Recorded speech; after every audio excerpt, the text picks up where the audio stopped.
तो कक्षा 11 गणित में ये परवलय पर आधारित प्रश्न है। एक्सरसाइज के 11.2 एक्सरसाइज है। 8वां प्रश्न और 9वां प्रश्न लिख रखा है। छोटे छोटे प्रश्न हैं, ये तो हो जाएंगे इस वीडियो में। तो परवलय के समीकरण को निकालना है। ये एनसीईआरटी की किताब है, उसका ये प्रश्न 8वां और 9वां। परवलय के समीकरण को जानने के लिए दो चीजें दी होनी चाहिए, नाभि नियता, या नाभि के साथ शीर्ष हो तो भी निकल आएगा, या नियता और शीर्ष हो तो भी निकल आएगा। दो चीजें होनी चाहिए। तो नाभि और नियता दिए हैं तो समीकरण निकालने का प्रयास करते हैं। पहले इन्हें समझिए, इनका डायग्राम खींचते हैं, कहाँ नियता और कहाँ नाभि। नाभि 0,-3 बाई अक्ष पर होगा, माइनस का 3 नीचे, यहाँ ये तो रही नाभि।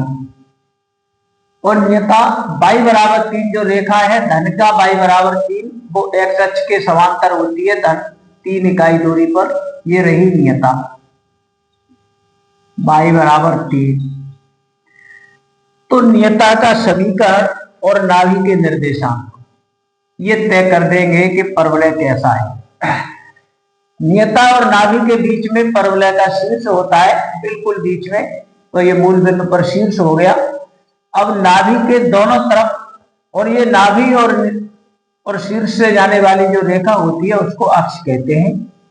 तो परवलय अक्ष के दोनों तरफ होता है, नाभि उनके बीच में आ जाती है इस तरह से। नियता के विपरीत दिशा में परवलय होता है। नियता इधर है तो परवलय इधर होगा, विपरीत दिशा की तरफ, शीर्ष से ये होता है, ये इसका हो गया। तो ये 4 स्थितियां हैं। 4 में से एक स्थिति ये एक्स अक्ष पर होती है, और एक इधर माइनस की डायरेक्शन में, और वाई अक्ष पर एक ऊपर और एक नीचे। इन चारों के समीकरण हमने लिखवा रखे हैं। तो इस परवलय का जो समीकरण होगा, y square equal to, y square ना होकर एक्स स्क्वायर होगा इसमें, x square equal to minus 4a या 4ax, 4ay जो होता है उसमें a का मान ये लग जाएगा माइनस का 3। तो एक प्रश्न तो ये पूरा हुआ, जहां a बराबर -3।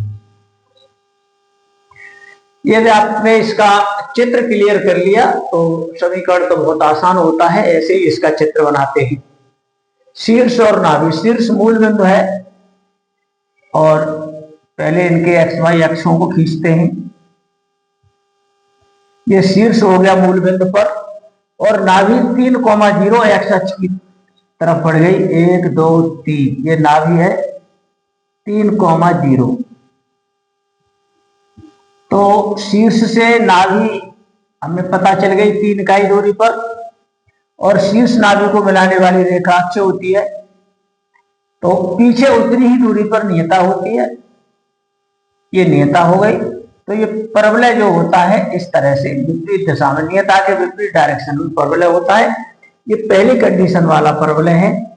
इस परवलय का समीकरण हमने लिखवा रखा है, Y square equal to 4ax, जहां a बराबर 3।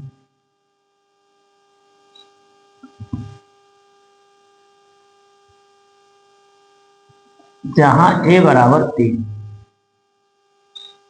अतः समीकरण हुआ परवलय का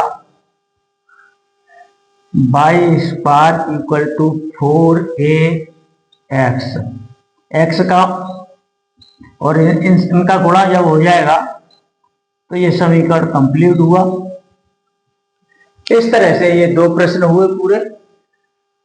शायद ये बहुत छोटे हैं, इसमें समझने को कुछ है नहीं। इससे पहले वाला वीडियो यदि न समझ में आ रहा हो तो इससे पहले वाला वीडियो देख लीजिए। इसमें 4 स्थितियां बताई गई हैं परवलय की, उनमें से कौन सी बैठ रही है उसी से तय हो जाता है। धन्यवाद।